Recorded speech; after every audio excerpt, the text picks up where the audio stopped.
இரக்கமும் மன ஒழுக்கமும் இந்திய சாந்தமும் மிகுந்த கிருபையும் தயவும் நிறைந்த நம்முடைய பரலோகத்தில் இருக்கும் பிதாவை நம்முடைய கர்த்தராகிய இயேசு கிறிஸ்து நாமத்தினாலே ஸ்தோத்திரித்து நம்ம இந்த நாள் வரைக்கும் சுகபல ஜீவனோடு நம்மை பாதுகாத்து இந்த உலகத்தில் வெளியேறப்பட்ட விசுவாசத்தை நம்மிடத்தில் கொடுத்திருக்கிற தேவன் இந்த நாள் வரை நம்மை கண்ணின் மணியை போல பாதுகாத்து வந்திருக்கிறார். இந்த உலகத்தில் நாம் எத்தனையோ சூழ்நிலை கடந்து வந்தது போது கூட நம்முடைய விசுவாசத்தை அவர் ஒழிந்து போகாதபடி பாதுகாத்திருக்கிறார். இப்படிப்பட்ட மகத்துவத்தில் நிறைந்த தேவனை நாம் நன்றி உள்ளத்தோடு ஸ்தோத்திரிப்போமாக. இப்பொழுது நாம் பார்க்க போகிற பாடம் பார்ப்போது பராக் அப்படின்ற ஒரு பழைய ஏற்பாட்டு காலத்துல வாழ்ந்த ஒரு நியாயாதிபதியை பத்தி நாம இன்னைக்கு பார்க்க போகிறோம். இந்த நியாயாதிபதி எவ்வளோ காலத்துக்கு முன்னால வாழ்ந்தார, இவரை பத்தி நாம பார்க்கறதுனால என்ன இருக்கு நமக்கு அப்படின்னு நம்ம பார்க்கும்போது, இந்த நியாயாதிபதியை குறித்து புதிய ஏற்பாட்டுல ஒரு இடத்துல எழுதப்பட்டிருக்கு பாருங்க. அந்த எபிரேயர் 11ஆம் அதிகாரத்துல 32வது வசனம். இன்னும் நான் என்ன சொல்லுவேன்? கிதியோன், பாராக், கிப்சோன், எப்தா, தாவீது, சாமுவேல் என்பவர்களையும் தீர்க்கதரிசிகளையும் குறித்து நான் விவரம் சொல்ல வேண்டுமானால் காலம் போதாது. அவரு சொல்லிட்டு வர்றாரு, நிறைய பேரை சொல்லிட்டு வந்திருக்காரு. முக்கியமா யாரெல்லாம் சொல்லியிருக்காருன்னா நோவா பத்தி சொல்றாரு. அதிகமா பேசுறது நோவா பத்தியும் ஆபிரகாம் பத்தியும் மோசே பத்தியும் ரொம்ப சொல்லியிருக்காரு. இப்ப இவங்களெல்லாம் டக்குன்னு ஒரே வார்த்தையில சொல்லி முடிச்சிட்டாரு. இவங்களெல்லாம் பத்தி நம்ம சொல்லணும்னா காலம் போதாது, டைம் போதாது அப்படின்னு சொல்லி அந்த இடத்துல அவர் முடிச்சிடுறாரு. அப்போ இந்த பராக்கு பத்தி நமக்கு என்ன இருக்குது? அப்போ அவங்க பத்தி சொல்ல போனா காலம் போதாதுன்னு சொல்றாரு. ஏன் அந்த பராக்கு பத்தி அங்க சொல்லிட்டு இருக்காரு இல்லைங்களா? அப்ப பார்க்கும்போது எபிரேயர் புத்தகம் 11ஆம் அதிகாரம் முழுவதும் யாரை பத்தி எழுதப்பட்டிருக்குன்னா பழைய ஏற்பாட்டு பரிசுத்தவான்கள், விசுவாச வீரர்கள், அவர்களை குறித்து எழுதப்பட்டிருக்கு. அப்போ பார்க்கும்போது இன்றைக்கு இந்த பராக்கின் இடத்துல என்ன ஒரு காரியம் முக்கியமா இருந்திருக்கு? தேவனை எப்படி எது சந்தோஷப்படுத்தி இருக்குது? அவருக்கு தேவனை பிரியப்படுத்தக்கூடிய காரியம் எதுன்னு பார்க்கும்போது விசுவாசம் இல்லாமல் தேவனுக்கு பிரியமா இருப்பது கூடாத காரியம் அப்படின்னு சொல்லப்பட்டிருக்கு. அப்ப அந்த பராக்கு கிட்ட என்ன இருந்திருக்கு? விசுவாசம்னு ஒண்ணு இருந்திருக்குது அப்படின்னு பாக்குறோம். இப்ப இந்த நியாயாதிபதிகள் 4ஆம் அதிகாரத்தை நம்ம முழுவதும் வாசிக்கிறோம். அவருக்கு என்ன அப்படிப்பட்ட ஒரு விசுவாசம் அந்த இடத்துல இருந்திருக்குது அப்படின்னு நமக்கு படிக்கும்போது தோன்றும் இல்லைங்களா? அப்போ இதை பார்க்கறதுக்கு முன்னால இந்த இஸ்ரேல் மக்களை குறித்து சற்று நம்ம யோசிக்கலாம். வனாந்திரத்துல இஸ்ரேல் மக்களை தேவன் வழி நடத்திட்டு வந்து இந்த கானான் தேசத்துல கொண்டு வந்து யோசுவா மூலமாக தேசத்தை பங்கிட்டு அவங்களுக்கு கொடுத்தார். கொடுக்கும் போதே தேவன் அவங்களுக்கு வர வர எவ்வளோ சொல்லியிருந்தார். அந்த தேசத்துக்கு நீங்க போறீங்க, அந்த தேசத்து ஜனங்களை உங்ககிட்ட ஒப்பு கொடுப்பேன், அவங்கள கம்ப்ளீட்டா நீங்க அழிச்சிடுங்க, அவங்கள விரட்டிடுங்க அப்படின்னு சொல்லி அவங்களுக்கு கட்டளை கொடுத்திருந்தார். ஆனா இவங்க பாத்தீங்கன்னா உள்ள வந்த உடனே அவங்களை அழிக்கல, அவங்களுக்கு வேலைக்காரரா வச்சுக்கிட்டாங்க இல்லைங்களா? அப்ப என்ன ஆயிடுன்னு கேட்டா, உங்களுக்கு பிரச்சனை ஆயிடும், அவங்களை வைக்காதீங்கன்னு சொல்லி இருந்தோம், அவங்களை வச்சுக்கிட்டாங்க. அவங்க தேவனுக்கு அந்த இடத்துலயும் கீழ்ப்படியல, வனாந்திரத்திலையும் கீழ்ப்படியல, தேசத்தை பங்கிட்டு கொடுத்த அங்கேயும் அவங்க தேவனுக்கு கீழ்ப்படியல அப்படின்னு தான் சொல்லப்பட்டிருக்கு. இப்படி இருக்கும்போது எல்லா ஜாதிகளையும் தேவன் அழிச்சிட்டு வந்தார். ஆனா கொஞ்சம் ஜனங்க என்ன ஆயிடுச்சுன்னு கேட்டீங்கன்னா, சுற்றி இருக்க ஜனங்களை விட்டு வச்சிருக்காரு. எதுக்காகன்னு பாத்தீங்கன்னா, நியாயாதிபதிகள் 3ஆம் அதிகாரத்துல ஒரு வசனம் வாசிங்க. 3வது வசனம். 2ல இருந்து வாசிங்க, 1ல இருந்து வாசிங்க, 3 வசனங்கள.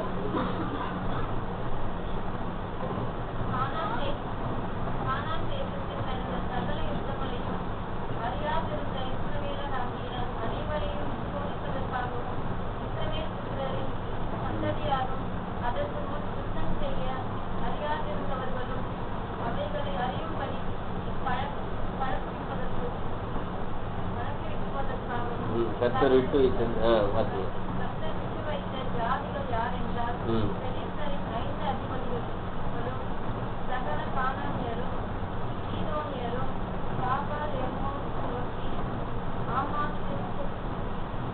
இப்ப நிறைய ஜனங்கள் என்ன பண்ணிருக்காரு? விட்டு வச்சிருக்காரு. 4ஆம் வசனம் வாசிக்கிறேன். கர்த்தர் மோசை கொண்டு தங்கள் பிதாக்கள் விதித்த கற்பனைகளுக்கு இவர்கள் கீழ்ப்படிவார்களோ என்று அவர்களை அறியும்படிக்கு இஸ்ரேலர்களை அவர்களுக்கு சோதிப்பதற்காக அவர்கள் விடப்பட்டிருந்தார்கள். இஸ்ரேல் மக்களை டெஸ்ட் பண்றதுக்காக கொஞ்சம் ஜனங்களை வச்சிருந்தார் தேவன். ஏன்னா அவங்க கீழ்படுறாங்களா பார்க்கலாம் அப்படின்ட்டு. இது இன்னைக்கு நம்ம வாழ்க்கையில நிறைய காரியங்களுக்கு இது நிழலா இருக்குது, அங்க நடந்த காரியங்கள். அப்போ அவங்களை கொஞ்சம் பேர் நிப்பாட்டி வச்சுட்டாரு. இவங்க கீழ்படுறாங்களா பாப்பன்னு பாத்தீங்கன்னா அந்த இஸ்ரேல் மக்கள்கிட்ட என்ன சொல்லியிருந்தாருன்னா, அந்த ஜாதிகளுக்கிட்ட போனீங்கன்னா அவங்க என்ன ஏற்கனவே வழிபட்டு இருக்காங்க, அவங்க தேவர்களை வழிபட்டுக்கிட்டு இருக்காங்க காலகாலமா. அவங்க உங்க தேவர்களை பத்தி உங்ககிட்ட சொல்லுவாங்க, நீங்க அதை பின்பற்ற வேண்டிய ஒரு சூழ்நிலை வந்துரும் அப்படின்னு தான் சொல்லியிருந்தாரு. அதே மாதிரி அங்க நடந்துச்சு. கொஞ்ச நாள் ஆன உடனே இந்த ஜனங்கள் என்ன பண்ணிடுறாங்க, அவங்களுக்கு நல்லா போதனை கொடுக்கறது. என்னங்க தெரியுங்களா, எங்க கடவுள் வந்து இப்படி எல்லாம் பண்ணாரு, எங்க தேவன் இப்படி எல்லாம் எங்களை வழி நடத்தினாரு, எங்களுடைய தனி எவ்வளவு பெருசா இருந்தது, இப்படி கொஞ்சம் கொஞ்சமா சொன்ன உடனே அவங்களுடைய மனசு என்ன இருக்குன்னு கேட்டா, ஆமா அப்படி தேவன் பார்க்கும்போது ஒரு வனாந்தரத்துல போட்டு நம்மளை வாங்குன்னு வாங்கிட்டாரு. ஆனா இவங்க கடவுள் ஒண்ணுமே அவங்க தண்டிக்கிறது கிடையாது. நம்ம தேவன் ஒரு தப்பு செஞ்சா தண்டிச்சிடறாரு, ஆனா அவங்களுக்கு தண்டிக்கிறதுக்கு ஆளே கிடையாது. அப்ப இப்படிப்பட்ட தேவர்கள் நாமும் சேவித்தோம்னா நம்மளே யாரும் தண்டிக்க மாட்டாங்க அப்படின்றது என்ன பண்றீங்க. அந்த மாதிரி பண்ணிக்கிட்டு இருந்தாங்க. இன்னைக்கு உலக ஜனங்க எப்படி இருக்காங்க, அவங்க விருப்பத்துக்கு ஒரு தேவரை வச்சு வழிபட்டுக்குவாங்க. அவங்க என்ன தப்பு செஞ்சாலும் அவங்க கேட்க போறதே கிடையாது இல்லைங்களா. அப்ப பாருங்க, அந்த மாதிரி இந்த ஜனங்க என்ன பண்ணா குணங்கள் அப்படி போயிடுச்சு. இவர்கிட்ட போன சும்மா எப்ப பார்த்தாலும் என்ன பண்றது, தப்பு செஞ்சா உடனே தண்டிச்சிடுறாரு அப்படின்ற ஒரு எண்ணம் இவங்களுக்கு வர வர வந்து அவங்க தேவர்களை சேவிக்க ஆரம்பிச்ச உடனே பாத்தீங்கன்னா அந்த அந்நியர் கையில ஒப்பு கொடுத்துறாரு. கொஞ்சம் ஜனங்களை விட்டு வச்சிருந்தாரு பாத்தீங்களா, அவங்க கையில ஒப்பு கொடுத்துறாரு. பெலிஸ்தருடைய 5 அதிபதிகள். இந்த பெலிஸ்தர் எல்லாம் பாத்தீங்கன்னா தாவீதுடைய காலத்துல யுத்தத்துக்கு அதிகமா நின்னது யாரு, இந்த பெலிஸ்தர் தான். செத்துக்காக தான் வச்சிருந்தாரு இல்லைங்களா. அப்ப இந்த மாதிரி சூழ்நிலையில இந்த முதலாவது பார்க்கும்போது முதல் ஒரு நியாயாதிபதி எழுப்பி பாத்தீங்கன்னா அது யாருன்னு பாத்தீங்கன்னா ஒத்தினியல்ன்ற ஒரு நியாயாதிபதி. அவர் தான் 2வது. 10 நியாயாதிபதி யாரு, யோசுவா. 2வது ஒத்தினியல். 3வது யாருன்னு பாத்தீங்கன்னா சம்கார்ன்ற ஒருத்தர். 4வது நியாயாதிபதி தான் இந்த பராக். இவருடைய காலத்துல பாத்தீங்கன்னா இந்த எகுத்து இவருக்கு முன்னால ஒருத்தர் இருந்தார். அவர் வந்து அந்த ஜனங்களை கொஞ்சம் நியாயம் விசாரிச்சுட்டு இருந்தார். அவரு மறித்த உடனே இந்த ஜனங்க மறுபடியும் என்ன பண்ணிட்டாங்கன்னு கேட்டீங்கன்னா தங்களுடைய வழியை பின்பற்ற ஆரம்பிச்சிட்டாங்க. அந்த அந்நிய தேவர்களை வழிபட ஆரம்பிக்கும் போது இப்ப நம்ம வாசித்த 4வது அதிகாரத்துல, ஆகையால் கர்த்தர் அவர்களை ஆசோரின் ஆளுகிற யாபீன் என்னும் கானானியுடைய ராஜாவின் கையில் விற்று போட்டார் அப்படின்னு சொல்லப்பட்டிருக்கு. அந்த ஒரு கானானியர், விடப்பட்டிருந்த கானானியர் கையில ஒப்பு கொடுத்துட்டார். இந்த கானானியர் என்ன பண்ணிட்டாங்கன்னு கேட்டீங்கன்னா இவங்களை எப்படி எல்லாம் பண்ணாங்கன்னு பாருங்க. பாருங்க, நம்முடைய எதிராளியை வந்து எப்போதும் பலசாலியா தான் வச்சிருக்கிறார் தேவன். எதுக்காகன்னு பாத்தீங்கன்னா தேவனுடைய மக்களுக்கு ஒண்ணு தேவை இருக்கு. என்னது, விசுவாசம் தேவை இருக்குது இல்லைங்களா. அப்போ இந்த யாபின்ற ஒரு ராஜா யாருன்னு பாத்தீங்கன்னா அந்த நாட்டுல ஆளுகிற ஒரு ராஜா. அவனுக்கு யார் இருக்குன்னு பாத்தீங்கன்னா ஒரு சேனாதிபதி இருக்கிறாரு பாருங்க. அவர் பேர் என்னன்னு பாருங்க, சிசரா அப்படின்னு சொல்லப்பட்டிருக்கு. ஆனா இந்த ராஜா தானே பலசாலியா இருக்கணும். ஆனா இங்க ராஜா ஆக்சுவலி யார் பலசாலியா இருக்குது, சிசரா சேனாதிபதி. அவருக்கு எவ்வளவு ரதங்கள் இருக்கு தெரியுங்களா, 900 இரும்பு ரதங்கள். ஒரு ரதம் இருந்துச்சுனால அந்த ரதத்துல வந்தாலே பயப்படுவாங்க எல்லாருமே. ஆனா இவங்க எவ்வளவு சம்பாதிச்சிருக்காருன்னு கேட்டீங்கன்னா 900 இருப்பு ரதங்கள் செய்து அந்த 900 ரதங்களே ஓட்டக்கூடிய ஆட்கள் அவருடைய கையில இருக்குது. ஒரு ரதத்தை எடுத்துட்டு நீங்க ஒரு யுத்தத்துக்குள்ள போனீங்கன்னு சொன்னா எத்தனை பேரை அடிக்கலாம். 2 பக்கம் கத்தி வச்சுட்டு வெட்டிட்டு போயிட்டே இருக்கலாம் அந்த ரதத்துல போனா. ரதம் வருதுனால ஜனங்களுக்கு பயம் வந்துடும். இதுக்கு ஒரு உதாரணமா எடுத்தீங்கன்னா இஸ்ரேல் மக்கள் மோசே மூலமா வழி நடத்தப்பட்டு அந்த செங்கடலுக்கு முன்ன வந்து நிற்கும் போது பின்னால என்ன சத்தம் கேட்டுச்சு அவங்க காலுக்கு, ரதம் சவுண்டு கேட்குது. ரதத்தை கேட்ட உடனே உங்களுக்கு கலக்கிடுச்சு வைத்த. ஏன்னா ரதத்தோட நிலைமை அப்படிதான். மனுஷனா ஓடி போகும்போது இவரு அவருக்கு பார்ப்பாங்க. குதிரை, அதாவது குதிரையை பத்தி சொல்லும் போது கூட யுத்தத்துல பயப்படாம உள்ள போகும். அது பாட்டுக்கு வெட்டி எவ்வளவு முடியுமோ அவளை வெட்டிட்டு போயிடுவாங்க. அப்போ ஒரு ரதத்தை வச்சுட்டு இருந்தால அநேகரை பயமுறுத்தக்கூடிய ஒரு 900 ரதங்கள் வச்சிருக்கிறான். இவனை பத்தி அவன் தாய் வந்து ஒரு இடத்துல சாட்சி கொடுக்குது. அவன் ஒரு நாள் தோற்று போனது கிடையாது, ஒரு நாள் பின்தங்கினது கிடையாது. அவ்வளவு ஒரு பயங்கரமான ஒரு சேனாதிபதி. அவன் எவ்வளவு நாட்கள் இந்த இதர ஜனங்களை நியாயம் கொடுமைப்படுத்திருக்கான்னு பாத்தீங்கன்னா 20 வருஷங்கள். பாருங்க, அந்த 20 வருஷத்துலயும் சிசரா வரான்னு சொன்னான்னு வச்சுங்களேன், இதர ஜனங்க என்ன ஆகும் தெரியுங்களா, வயிறு கலக்கிடும். ஏன்னா அவ்வளவு பயங்கரமான ஆளு, அவனுடைய பயங்கர சர்வாதிகாரி. இன்னைக்கு அந்த சர்வாதிகாரிகளை குறிச்சு நம்ம பார்க்கும்போது முக்கியமா இந்த சமீப காலத்துல ஒருத்தர் போயிட்டாரு சர்வாதிகாரி. யாரு, இப்ப நிறைய போயிட்டாங்க சர்வாதிகாரி. ரொம்ப நாளுக்கு முன்ன இருந்தவர் இவரு இதுல ஆப்கானிஸ்தான் பாகிஸ்தான்ல இருந்தவர் முஷரப், அதை எடுத்துட்டாங்க. இப்ப இந்த சர்வாதிகாரின் போது எதையுமே கேட்க மாட்டாரு அவர். இப்ப இந்த ராஜாவே என்ன பண்ண மாட்டான், நீ இதை செய்ய அதை செய்ய ஒரு கட்டளை கொடுக்க மாட்டாங்க. ராஜாவே கண்ட்ரோல் கீழே தான். அவன் அவ்வளவு பெரிய பலசாலியா இருந்த நடத்திருக்கான். ஏன்னா அந்த ராஜாவை பத்தி ரொம்ப பேசப்படலை, இந்த சிசராவை பத்தி தான் அதிகமா அந்த இடத்துல பேசப்பட்டிருக்கு, சேனாதிபதியை. அப்படி இருக்கும்போது இந்த ஜனங்களை 20 வருஷங்களாக கொடுங்க, 1 வருஷம் 2 வருஷம் கிடையாது, 1 வருஷம் 2 வருஷமா 20 வருஷம் போது பார்க்கும்போது, என்னுடைய வாழ்க்கையில திரும்பி பார்க்கும்போது 20 வருஷங்கள் அப்படின்னு பார்க்கும்போது என்னுடைய மேரேஜுக்கு ஆன டைம். அப்ப எவ்வளவு காலம் என்னால அளந்து பார்க்க முடியுது. 20 வருஷங்கள்ல எவ்வளவு கொடூரமாக இந்த இஸ்ரேல் ஜனங்க வாழ்ந்திருக்காங்க, கஷ்டப்பட்டு இருக்கிறாங்க இல்லைங்களா. அவங்க ஒரு சொந்த பொருளை எடுத்து வச்சுக்க முடியாது வீட்டுல, தனக்குன்னு ஒரு சொந்த ஒரு நிலத்துல ஒரு நல்ல விதை விதைக்க முடியாது இல்லைங்களா. அவன் எந்த நேரத்துல வர்றான் என்ன பண்றான்னு தெரியாது. அந்த மாதிரி அவங்களை கொடுமையாக ஒடுக்கிட்டு இருந்த ஒரு காலத்துல இந்த ஜனங்கள் போய் மறுபடியும் தேவனிடத்துல விண்ணப்பம் பண்றாங்க. தேவனே நாங்க தப்பு செஞ்சுட்டோம், எங்களை விடுவீங்க அப்படின்னு போய் அங்க போய் கூப்பிடுறாங்க. அப்படி இருக்கும்போது அந்த இடத்துல பாத்தீங்கன்னா அந்த நாட்கள்ல தெபொராள் அப்படிங்கிற ஒரு தீர்க்கதரிசி, ஒரு பெண் தீர்க்கதரிசி, பைபிள்ல பாத்தீங்கன்னா முக்கியமா அந்த இடத்துல ஒரு பெண் தீர்க்கதரிசியை பத்தி எழுதப்பட்டது. புதிய பாட்டுல கூட பெண் தீர்க்கதரிசிகள் வராங்க. அப்படி இருக்கும்போது இவங்க ஒரு நல்ல ஒரு அருமையான ஒரு தீர்க்கதரிசி. வேதத்துல அநேக தீர்க்கதரிசிகள் இருக்காங்க, பொய் தீர்க்கதரிசிகள் தான் அதிகம் இல்லைங்களா. ஆனா உண்மையான தீர்க்கதரிசிகளை பத்தி எழுதப்பட்டிருக்கோம், ஆனா கொஞ்சமா எழுதப்பட்டிருக்கோம். ஆனா பாத்தீங்கன்னா அவங்களும் அவ்வளவு தேவன் மேல பற்றுதலா இருந்திருக்கிறாங்க. அதுல இந்தபடி சொல்லப்பட்டதுல இவங்க ஒரு தீர்க்கதரிசியா இருந்திருக்காங்க. அந்த நாட்கள் இவங்க சொல்லும் போது அவங்க ஒரு பெண்ணா இருக்கிறாங்க. அப்போ அந்த நாள்ல இஸ்ரேல்ல ஒரு பலசாலியா ஒரு மனுஷன் இருக்கிறார். அவர்தான் யாருன்னு பாத்தீங்கன்னா அந்த பராக்குங்கிறவர். அவர்கிட்ட இவர் சொல்றாரு, இந்த அம்மா தேவன் இந்த இஸ்ரேல் ஜனங்களை உங்ககிட்ட ஒப்பு கொடுக்க போறாருப்பா, நீ அவங்ககிட்ட போய் யுத்தம் பண்ணணும் அப்படின்னு அவர் சொல்லும் போது இவருக்கு எப்படி இருந்திருக்கும். 900 ரதம் வச்சிருக்கிறான், அவங்ககிட்ட போய் யாருக்கு சண்டை போடுறது அப்படிதான் கேட்கணும். ஆனா அந்த மனுஷனுக்கு விசுவாசம் அவர்கிட்ட இருந்திருக்கு. ஏன்னா நம்ம அதை வாசிக்கும் போது சொல்லுவோம், நீ வந்தா நான் போவேன், இல்லைன்னா போக மாட்டேன்னு அவர் பதில் சொல்லுவார். ஆசிங்க அந்த 7வது வசனம், சேனாதிபதியாகிய அவன் ரதங்களையும் அவன் சேனைகளையும் சீதோன் பள்ளத்தாக்கில் நிலத்திற்கு வர இழுத்து அவனை உன் கையில் ஒப்பு கொடுத்தேன் என்றும் இஸ்ரவேலின் தேவனாகிய கர்த்தர் உனக்கு கட்டளையிடவில்லையா என்றால், அதற்கு பாராக், நீ என்னோடு கூட வந்தால் போவேன், என்னோடு கூட வராவிட்டால் நான் போக மாட்டேன் என்றார். நம்ம இந்த இடத்துல பார்க்கும்போது அவருக்கு விசுவாசம் இல்லைன்னு நமக்கு தோணும், புரியுதுங்களா. அவர் ஏன் போக மாட்டேன்னு சொல்றாருன்றதுக்கு நமக்கு காரணம் பார்க்கறதுக்கு முன்னால அவர் விசுவாசம் இல்லை. வந்தா நான் போறேன். ஒரு பெண்ணு தானே, அவங்க பெரிய ஒரு பலசாலி கிடையாது. அவர் பயந்து இருந்தாரு. நான் என்ன சொல்லியிருக்கணும், எனக்கும் ஒரு 900 இருப்புறத கூட நான் போய் சண்டை போடுறேன்னு கேட்டிருப்பாரு இல்லைங்களா. அவங்க சண்டை போட போறது, நீ என் கூட வா. ஏன்னா அவங்களுக்கு என்ன கேட்கிறாரு, விரும்புறாரு அவரு தேவனுடைய வார்த்தை. அவங்க இடத்துல தீர்க்கதரிசிகிட்ட தேவனுடைய வார்த்தை இருக்கு, அதுக்காக கூட வா நானும் போறேன் அப்படி சொல்றேன். ஏன்னா அந்த நேரத்துல போய் அவங்க எப்படி போய் யுத்தம் பண்ணணுங்கிறதால என்ன பண்ணுவார், தேவன் தீர்க்கதரிசி மூலமா சொல்லுவார். அதனால நீ வந்தீங்கன்னா நான் போறேன் அப்படி சொல்லும் போது நல்ல ஒரு விசுவாசம் உள்ள ஒரு மனுஷன். அடுத்த வசனம் வாசிங்க.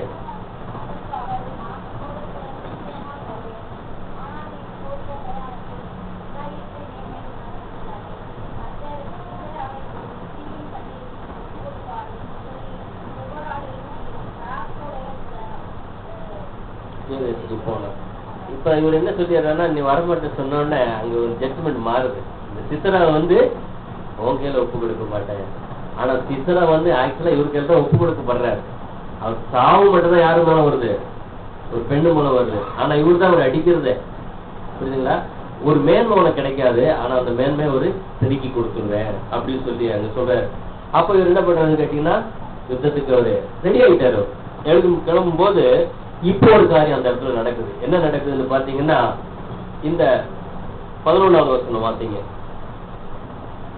கேனியனான ஏபேர் என்பவன் மோசையின் மாமனாகிய மோவாபின் புதியராயிருந்த கேனியரை விட்டு பிரிந்து கேதேசின் கிட்ட இருக்கிற தானாயும் என்னும் கர்வாலி மரங்கள் அருகே தன் கூடாரத்தை போட்டிருந்தான். பாருங்க, இந்த இடத்துல ஒரு காரியம், திடீர்னு ஒரு வசனம் வருது இந்த இடத்துல. அங்க வாசிக்கிட்ட வரும்போது அந்த நாள்ல கேனியனாக ஏபேர் அவங்களுடைய குடும்பம் யாருன்னு பாத்தீங்கன்னா மோசேயுடைய மாமா குடும்பம்.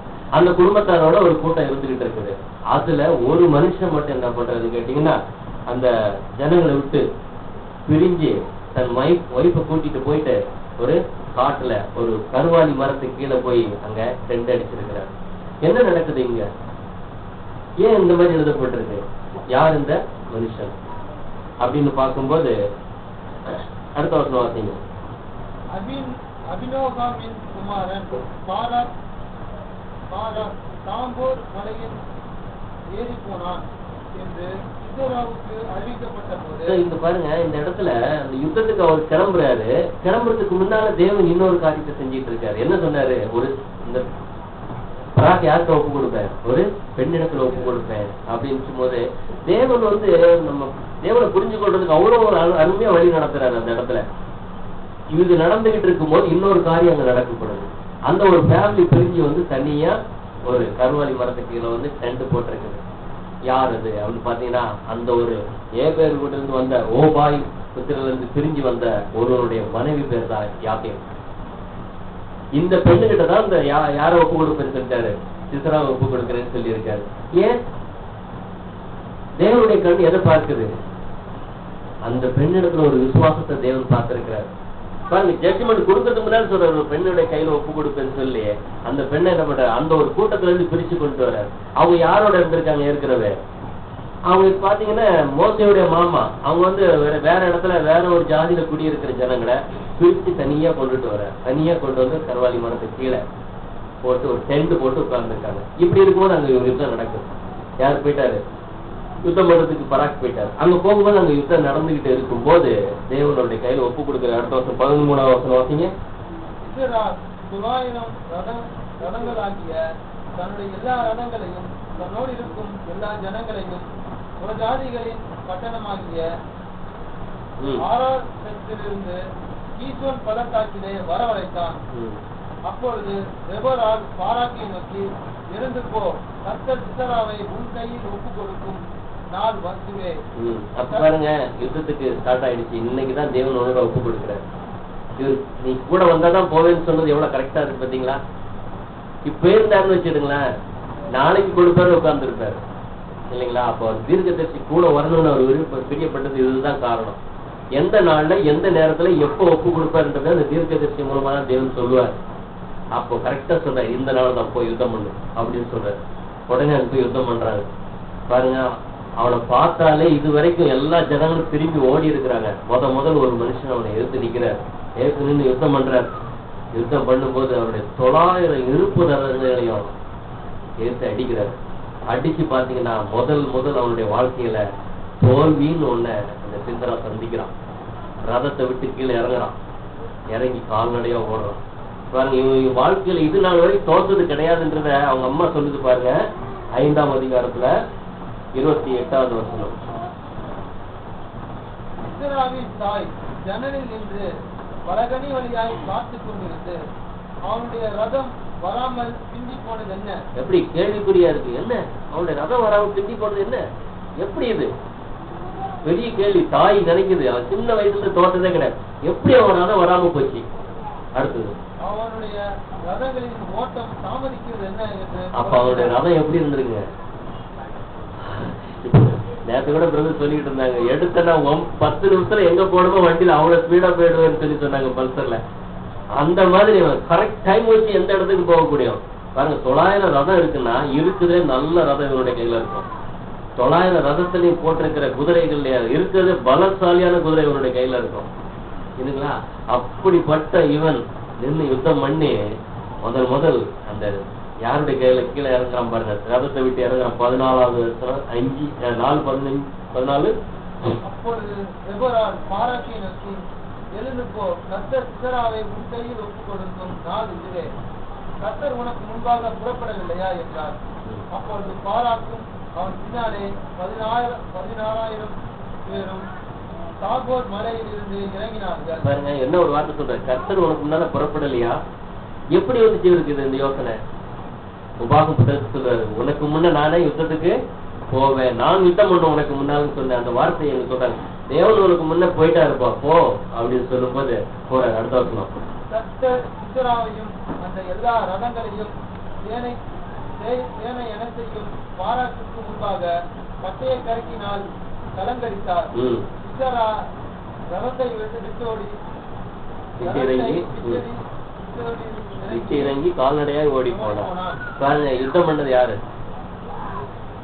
தேவன் யுத்தம் பண்ணி இருக்காரு. அப்ப இந்த இடத்துல என்ன தேவைப்பட்டுச்சு? விசுவாசம் உள்ள ஒரு ஆள் தேவைப்பட்டுச்சு. இந்த ஆள் பலசாலி கிடையாது. யாரு?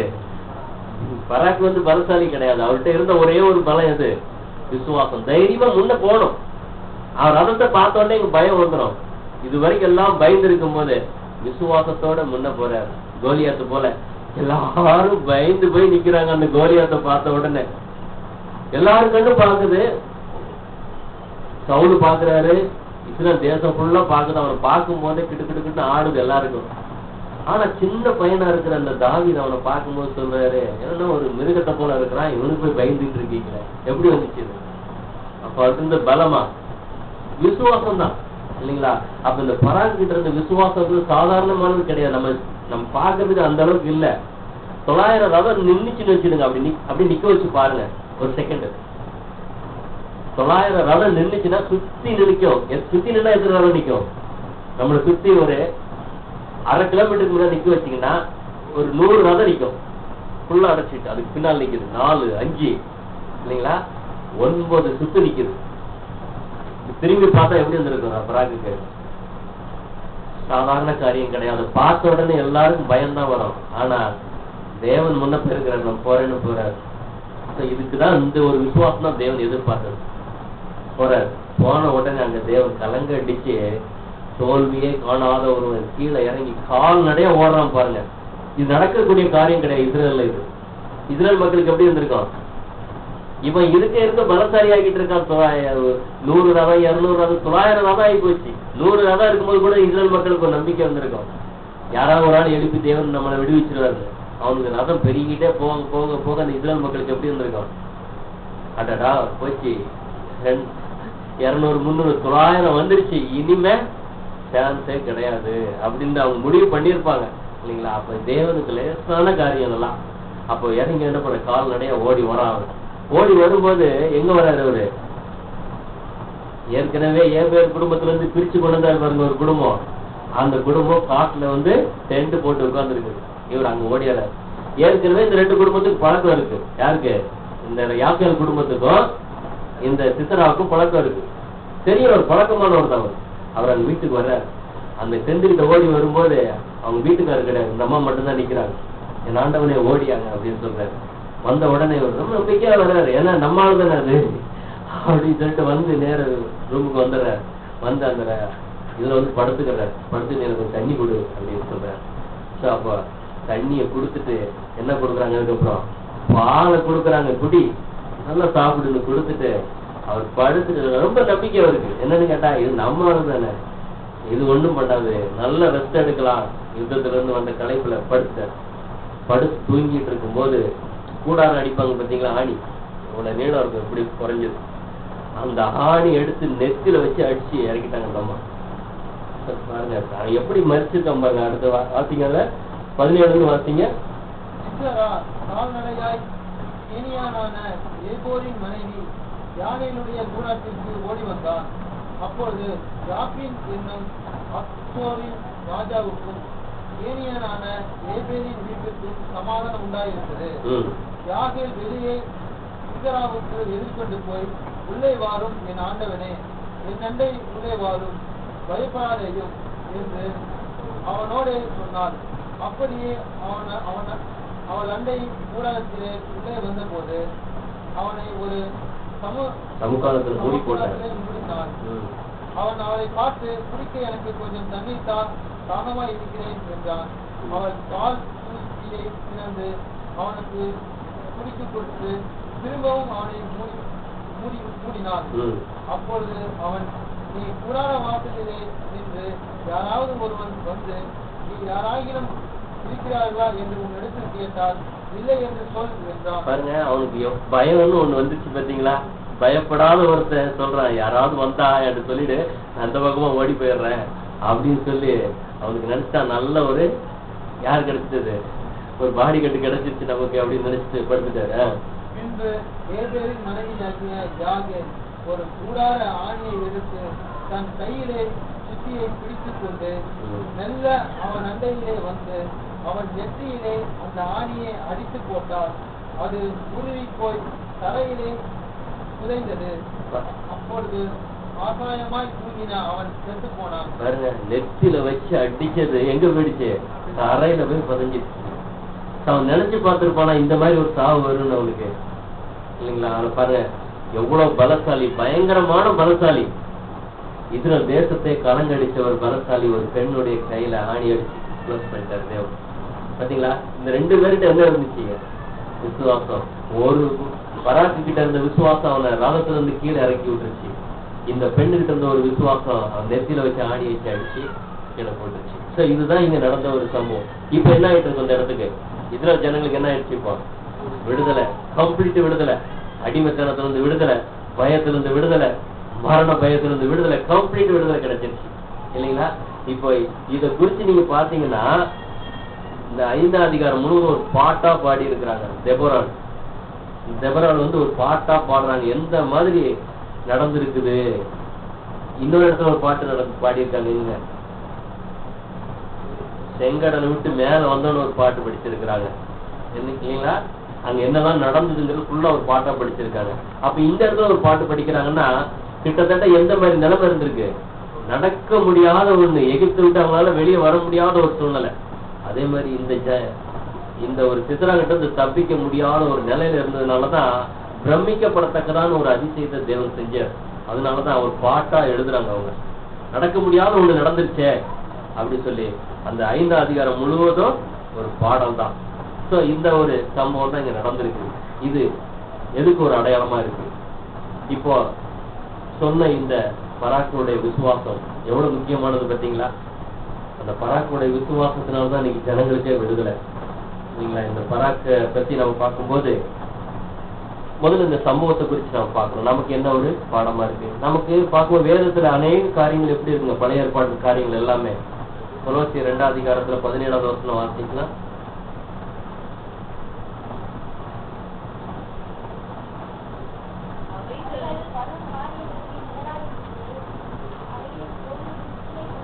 பாருங்க, எல்லாமே வரும் காரியங்களுடைய ஒரு நிழலாகத்தான் இது இருந்தது. இந்த சம்பவங்கள் எல்லாமே நடக்க போகிற, இனி சம்பவிக்க போகிற ஒரு காரியத்தோடைய ஒரு நிழல். இந்த நிழல் எடுத்து ஒரு நெஜம் ஒண்ணு நடந்திருக்கு. இப்ப அந்த நெஜத்தை எடுத்து நம்ம இதுல பொருத்தி பார்த்தோம்னு வச்சுக்கோங்களேன், கரெக்டா அந்த பொருள் எப்படி பொருந்ததுன்னு பாருங்க. இப்ப அதனாலதான் வேதம் சொல்லும் போது முன்பு நடந்தது எல்லாம் நமக்கு திஷ்டாந்தமா சம்பவிக்குது அப்படின்னு சொல்லி சொல்றாரு. இப்போ முதலாவது இந்த இஸ்ரேல் ஜனங்க யாருக்கு ஒரு அடையாளமா இருக்காங்க அப்படின்னு பார்க்கும்போது, தேவனுடைய வார்த்தைக்கு கீழ்ப்படியாதனால்தான் இவங்களுக்கு இவ்வளவு கஷ்டம். இது ஆதாமுடைய ஜெனரேஷனுக்கு ஒரு அடையாளமா இருக்காங்க. அந்த ஆதாம் என்ன பண்ண? தேவனுக்கு கீழ்ப்படியில. தேவன் தன்னுடைய கற்பனை அவருக்கு கொடுத்து சொல்லும் போது கீழ்ப்படியாம போனதுனால அவங்க ஜனங்கள் எல்லாமே என்னாச்சு? கீழ்ப்படியாத ஒரு நிலைமைக்கு போயிட்டாங்க. இப்போ இந்த ஒரு ராஜா, யாபின் ராஜா யாருக்கு நிழலா இருக்காரு? யார்கிட்ட ஒப்பு கொடுத்துட்டாரு தேவன்? இந்த யாபின் ராஜா கிட்ட ஒப்பு கொடுக்கிறார். அந்த யாபின் வந்து மரணத்துக்கு அடையாளம். தேவன் தப்பு செஞ்சு எதுக்கு அடையாளம் கொடுத்துட்டாருங்க? மரணத்துக்கு ஒப்பு கொடுத்துட்டாரு மனுஷன். நீ சாகவே சாவாய். தேவனுடைய கற்பனை மீறதே பாவம் ஆயிடுச்சு. அப்ப பாவத்தின் சம்பளம் மரணம் ஆயிடுச்சுன்னு பாக்குறோம். அந்த ராஜாவா இருந்து ஜனங்களை ஆளுகை செய்யக்கூடியது மரணம் தான். இன்னைக்கு எதுக்கு தான் ஜனங்க அதிகமா பயப்படுறாங்க? மரணத்துக்கு தான். சாத்தானை விட அதிகமா பயப்படுறதே இங்க யாருக்கு தான்? மரணத்துக்கு தான், இல்லைங்களா? மரணம்னு ஒண்ணு வரும்போது பக்குன்னு, இல்லைங்களா? மனுஷனை கலங்கடிக்கக்கூடிய ஒண்ணு மரணமா இருக்குன்னு சொல்லி பாக்குறோம். இந்த ஒரு மரணத்துக்கு தான் தேவன் ஒப்பு கொடுக்கிறார். அதை பார்க்கும்போது ரோமர் 6:23 வாசிக்கலாம். பாவத்தின் சம்பளம் மரணம்.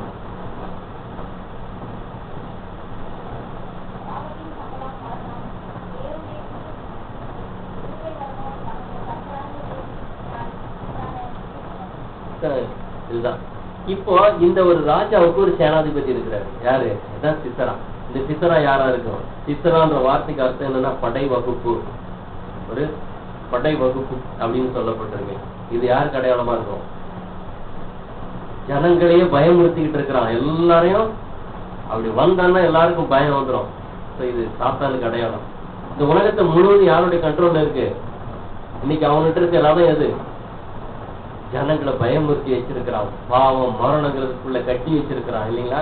அப்போ இந்த ஒரு சிசரா யாருக்கு அடையாளம்னா சாத்தானுக்கு அடையாளமா இருக்கு.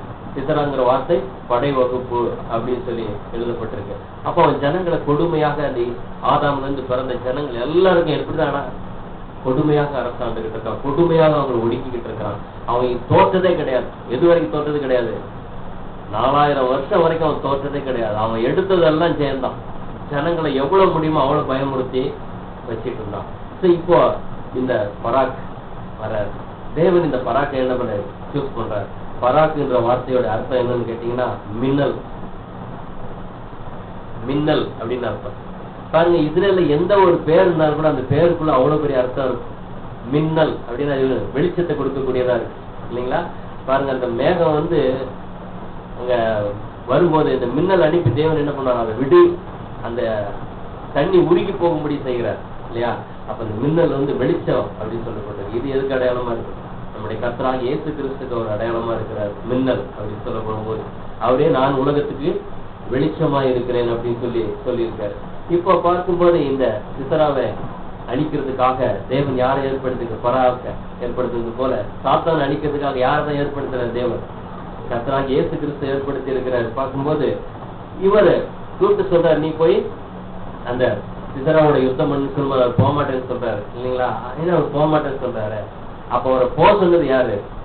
தெபோராள். இந்த தெபோராள் யாரு?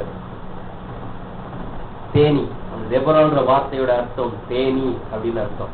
இந்த தேனின்னா என்ன? சங்கீதம் 19 அதிகாரம் 10வது வசனம். சங்கீதம் 19:10. அவைகள் பொன்னிலும் மிகுந்த பசு பொன்னிலும் விரும்பப்படத்தக்கதும் தேனிலும் தேன் கூட்டில் இருந்து ஒழுகும் தெளித்தேனிலும் மதுரமுள்ளதாய் இருக்கிறது. அந்த தேன்ன்றது எதை குறிக்குது? தேவனுடைய வார்த்தை. இன்னும் பாத்தீங்கன்னா அந்த தேனை குறிச்சு நின்று அநேக இடத்துல இருக்கும். நம்ம யோனத்தான் கூட பாத்தீங்கன்னா யுத்தம் பண்ணி வரும்போது அந்த தேனை குத்தி என்ன பண்ணுவார், அவர் சாப்பிடுறாரு. சாப்பிட்டோன்னு ஒரு கண் தெளிவுபட்டுரும். கண் தெளிவான உடனே அவரு பலம் வந்துடும் இல்லைங்களா? அப்ப கண் தெளிக்கப்படுறது எது? வேத வசனம் தான் இல்லைங்களா? நம்முடைய கண்களை தெளிவிக்கக்கூடியதா இருக்குன்னு பாக்குறோம். இப்போ கர்த்தராகிய இயேசு கிறிஸ்து வரணும், அவர் வந்து மரிக்கணுங்கிறத தேவன் எப்படிதான் வெளிப்படுத்தியிருந்தாரு? தன்னுடைய வார்த்தைகள் மூலமாக தாங்க வெளிப்படுத்தி இருந்தார் இல்லைங்களா? பாருங்க, வாசிங்க யோவான் 6ஆம் அதிகாரம் 38வது வசனம்.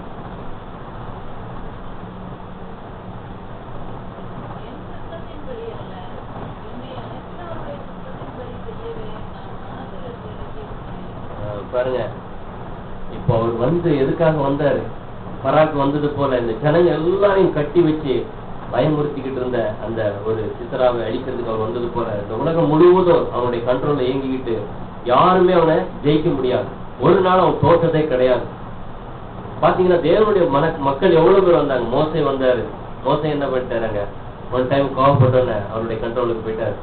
தாவீது எல்லாரையும் பயமுறுத்தி எல்லாரையும் தன்னுடைய கண்ட்ரோலுக்கு கீழே வச்சுட்டான். தாவீதை கூட யூஸ் பண்ணியிருப்போம் ஒரு இடத்துல. படையை எண்ணும்படி தாவீதோடைய மனதை அவன் ஏவினான்னு சொல்லப்பட்டது. மைண்டை ஆக்கிரமிச்சுட்டு அவர்கிட்ட கூட போயிட்டான். அப்ப பாருங்க, எல்லா ஜனங்களையும் ஜெயிச்சு ஒரு பயங்கர பலசாலியா நின்றுகிட்டு இருந்த இந்த சாத்தானை கர்த்தராகிய இயேசு கிறிஸ்து வந்துதான் என்ன பண்ணிருக்காரு, அவனை அவருடைய விசுவாசம் மூலமாக போயிட்டு என்ன பண்ணிருக்காருன்னு பாத்தீங்கன்னா எபிரேயர் 2ஆம் அதிகாரம் 16வது வசனம்.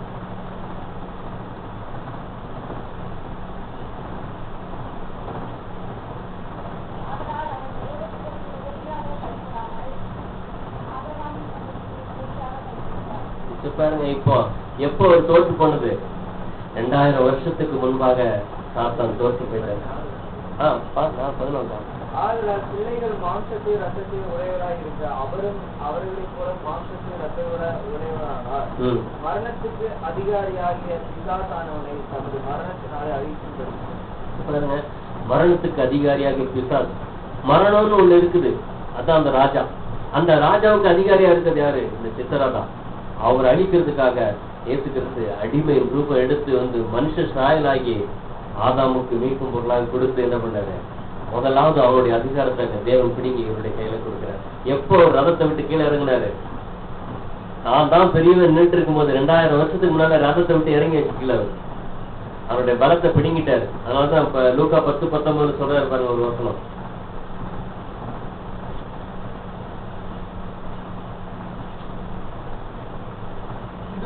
சர்ப்பங்களையும் தேள்களையும் பிடிக்கவும் சத்துருவனுடைய சகல வல்லமையையும் மேற்கொள்ளவும் உங்களுக்கு அதிகாரம் கொடுக்கிறேன், ஒன்றும் உங்களை சேதப்படுத்த மாட்டாது.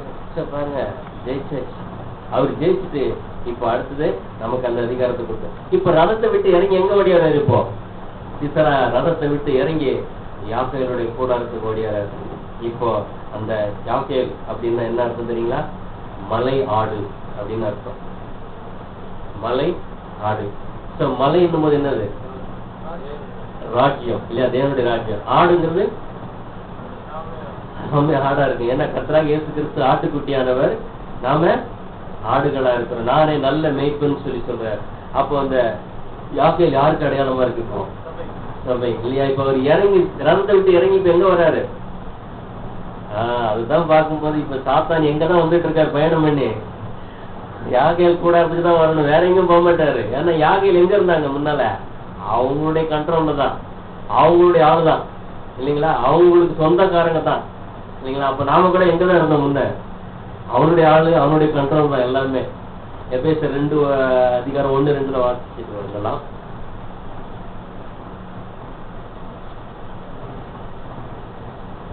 அக்கிரமங்களினாலும் பாவங்களினாலும் பரிசுத்தராய் இருந்த உங்களை உயிர்ப்பித்தார். அவைகளை நீங்கள் முற்காலத்திலே இவ்வுலக வழக்கத்திற்கு ஏற்றபடியாகவும் கீழ்ப்படியாமையின் பிள்ளைகளிடத்தில் இப்பொழுது கிரியை செய்கிற ஆகாயத்து அதிகார பிரபுவாகிய ஆவிக்கேற்றபடியாகவும் நடந்து கொண்டீர்கள். பாருங்க, ஆதாம் ஏவாளை சாத்தான் ஏமாற்றும் போது தேவன் அங்க என்ன தீர்ப்பு கொடுக்கிறாரு? சிறியமிட்டு உன் தலையை நசுக்கும் அப்படின்னு சொல்லிட்டாரு இல்லையா? அங்க கொடுத்த ஜட்மெண்ட் தான். யாருக்கிட்டதான் ஒப்பு கொடுக்குறேன்னு சொல்லிட்டாரு. அங்க ஒரு ஸ்திரீகிட்ட ஒப்பு கொடுத்துட்ட போன, நீ யாரை எவ்வளவு அற்பமா எண்ணியோ அந்த மனுஷனுடைய கையில நான் ஒப்பு கொடுக்குறேன் அப்படின்னு சொல்லி இப்போ இசைக்கல் ஒரு வசனம் வாசிக்கலாம். 28வது அதிகாரத்துல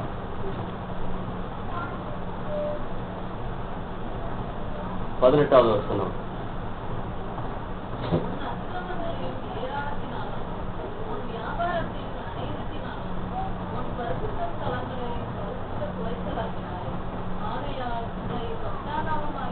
பட்சிப்பதாகிய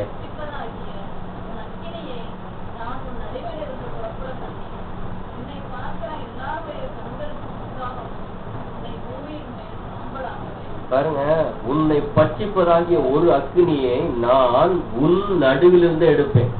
இப்ப யாருடைய நடுவில் இருக்காரு? இவரு ஆதாமுடைய ஜெனரேஷனுக்குள்ள இருக்கிறாரு. இவரு அவங்களுக்கு ராஜாவா இருந்துட்டு இருக்காரு. எவ்வளவு அற்பமா இருந்தீங்க அந்த மனுஷர்லயே உன்னை பட்சிக்கிறதுக்காக, உன்னை அழிக்கிறதுக்காக உன் நடுவுல இருந்து நான் எடுப்பேன் அப்படின்னு தேவன் அங்க ஜட்மெண்ட் கொடுத்துட்டாரு. அதனாலதான் அவர் இறங்கி நேரம் எங்க வர்றாரு? இப்போ யாக்கேலோட கூடாரத்துக்கு வர்றாரு. வரும்போது அந்த கூடாரம் அவருக்கு என்ன இருக்குங்க? வரவேற்பு தான் இல்லைங்களா? நாம எப்படிதான் இருந்தோம்? அவரை வரவேற்கக்கூடியவர்களா, அவருடைய ஜனத்தின் அதிபதியாகவும் அவனுடைய வார்த்தையை கேட்டு அவனுக்கு கீழ்படுகிறவர்களாகத்தான் நாம ஒரு காலத்துல இருந்தோம். அப்ப நம்மை கொண்டு எப்படி அவன் அழிக்க போறாரு? அதுதான் நாம இப்ப பார்க்க வேண்டிய முக்கியமான ஒரு காரியமா இருக்கு. அவனுடைய பிள்ளையாகவே, அவனுடைய காரியத்துக்குள்ளே, அவனுக்குள்ளேயே இருந்த நம்மை கொண்டு தேவன் அவனை அழிக்கணுமா? பாருங்க, யாக்கேல் வந்து சாதாரண ஒரு பெண், ரொம்ப பலவீனமானவங்க இல்லைங்களா? அவன் பலசாலி. எப்படி அடிக்க முடியும்? எப்படி செய்ய முடியும்? எப்படி அவனை ஜெயிக்க முடியும்? இல்லைங்களா? அப்ப பாருங்க, 1 பேதுரு 5வது அதிகாரம் 8வது வசனம் வாசிங்க. ரதத்துல இருந்து இறங்கி எங்க வந்துட்டாரு பாருங்க. இப்போ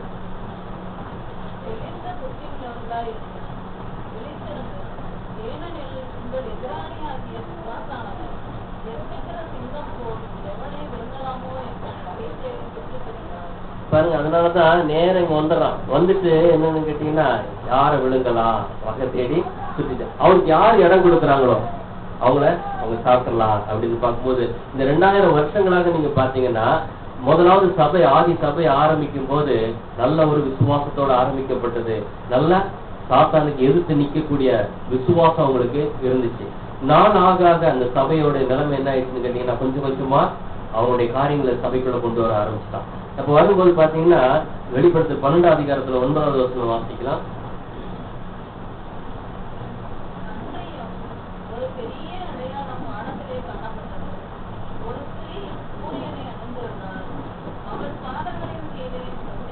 அது இல்ல சார், 12:9. உலக மனத்தையும் மோசம் போக்குகிற பிசாசு என்றும் சாத்தான் என்று சொல்லப்பட்ட பழைய பாம்பாகிய பெரிய வலுசர்ப்பம் சொல்லப்பட்டது. அது பூமியிலே விலை தள்ளப்பட்டது. அதனோட கூட அதை சேர்ந்த தூதரும் தள்ளப்பட்டார்கள். பாருங்க, இப்போ அந்த கவர்மெண்ட் மூலமாக என்ன பண்ணிட்டான்னு கேட்டீங்கன்னா அந்த சபைக்குள்ள புகுந்தது. இது கவர்மெண்ட்டை பத்தி சொல்றாருங்க. மிருகம் சொல்லும் போது கவர்மெண்ட். இப்போ இந்த கிறிஸ்தவத்துக்குள்ள வரும்போது அவங்களுக்குள்ள பாத்தீங்கன்னா அந்த பொருள் ஆசை கிடையாது, பண ஆசை கிடையாது, பேராசை கிடையாது, எந்த ஒரு ஆசையும் இல்லாம எப்படி குரு நடந்தாரோ அதே வழியில தான் அவங்க நடந்து போய்கிட்டு இருந்தாங்க. ஆனா அவங்க இருக்கும்போதே பாத்தீங்கன்னா சபைக்குள்ள ஒவ்வொருத்தராக எழுப்ப ஆரம்பிச்சுட்டாங்க. அந்த நேரத்துல அவங்க எழுப்பி சபையை தன்னுடைய கண்ட்ரோல்ல கொண்டு வர எடுக்க ஆரம்பிச்சுட்டாங்க. இன்னைக்கு பாத்தீங்கன்னா நமக்கு ஒரு பாஸ்டர் இருக்காங்கன்னு சொல்லி ஒரு சபை இருக்குன்னா அந்த சபை முழுவதும் யாருடைய கண்ட்ரோல்ல இருக்கு? அந்த பாஸ்டருடைய கண்ட்ரோல் தான். என்னுடைய சபை, நான் உருவாக்குன சபை, இதெல்லாம் என்னுடைய ஆடு அப்படின்னு சொல்ல. அது யாருடைய ஆடு கிடையாது, கிறிஸ்துவோடைய ஆடு கிடையாது, என்னுடைய ஆடு. இந்த ஆத்மாக்கெல்லாம் கிறிஸ்துவோடைய ஆத்மா கிடையாது, என்னுடைய ஆத்மா. பாருங்க எந்த மாதிரி ஒரு நிலைமைக்கு சபைக்குள்ள அப்படிதான் கொஞ்சம் கொஞ்சமா வந்து ஜனங்களை தன் கண்ட்ரோல்ல என்ன பண்ணிட்டான் வந்துட்டாங்க. கூடாரத்துக்குள்ள வந்து இப்ப சபையோட நிலைமை இப்ப சபை கூட வாழ்த்தாரு வெளிப்படுத்தல. அதே 18 அதிகாரம் 2வது வசனம்.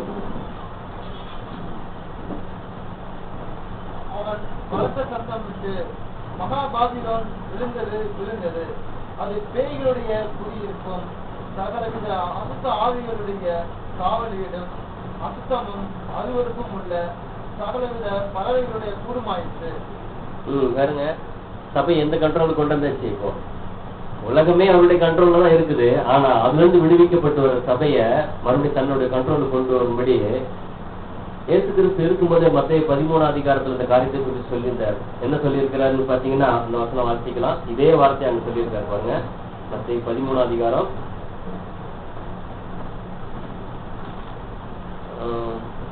31-32. வேறொரு உவமையை அவர்களுக்கு சொன்னார். பரலோக ராஜ்யம் கடுகு விதைக்கு ஒப்பாய் இருக்கிறது. அதை ஒரு மனுஷன் எடுத்து தன் இடத்திலே விதைத்தான். அது சகல விதைகளிலும் சிறிதாயிருந்தும் வளரும் போது சகல பூண்டுகளிலும் பெரிதாகி ஆகாயத்து பறவைகள் அதன் கிளைகளில் வந்து அடையத்தக்க மரமாகும் என்றார். ஒரு சின்ன விதை தான், கடுகு விதை போன்ற இருந்த சபை 12 பேரோட கூட ஆரம்பிக்கப்பட்ட ஒரு சபை. அதுலயும் 11 பேர் பிற்பாட்டு அப்போஸ்தலர் பவுல். 12 பேர் மூலமா ஒரு கடுகு விதை போல சின்னதா ஆரம்பிக்கப்பட்டது. வளர்ந்து வளர்ந்து வளர்ந்து எவ்வளவு பெருசாகுமா, ஒரு பெரிய மரம் ஆயிடுச்சு. அந்த மரம் ஆன உடனே யாரு வந்துருது? இப்ப அதுல ஆகாயத்து பறவையெல்லாம் வந்து அதுல கூடு கட்டிடுச்சு. அந்த கூடு இப்ப அதான் பார்த்தோம், அது விழுந்தது பேய்களுடைய கூடு, அசுத்தாவியின் காவல் வீடாக தன்னுடைய கண்ட்ரோல் என்ன ஆயிடுச்சு பாருங்க. இந்த 2000 வருஷங்களாக அவருடைய வேலை யார் இடத்துல வேலை நடந்துகிட்டு இருக்குன்னு பாத்தீங்கன்னா யாருக்கு இப்ப அதிகாரியா இருக்குது? உலகத்தார் கூட அந்த மாதிரி கிடையாது. நீங்க பாத்தீங்கன்னா ஒரு சாதாரணமா இருக்கிற ஒரு இண்டஸ்ட்ரி கூட சாதாரண ஒரு மனது இருக்குது, நல்ல ஒரு மனது இருக்குது, மனுஷனுக்கு மதிப்பு இருக்கக்கூடிய ஒரு தன்மை இருக்குது. ஆனா பாத்தீங்கன்னா நேற்று கூட நாங்க பார்க்கும்போது ஒரு பாஸ்டர் எங்களுடைய பக்கத்துல உட்கார்ந்துகிட்டு அவ்வளவு ஒரு ஜட்மெண்ட் மாதிரி 4-5 கேள்வி கேட்டுட்டு அப்படி குறிப்பிட்டு உட்கார்ந்துட்டு இருக்கிறாரு. நல்ல சபை நீங்க அப்படின்னு கேட்கிறாரு. என்ன ஒரு இது, ஆனாலும் மனுஷன் தானே இல்லையா?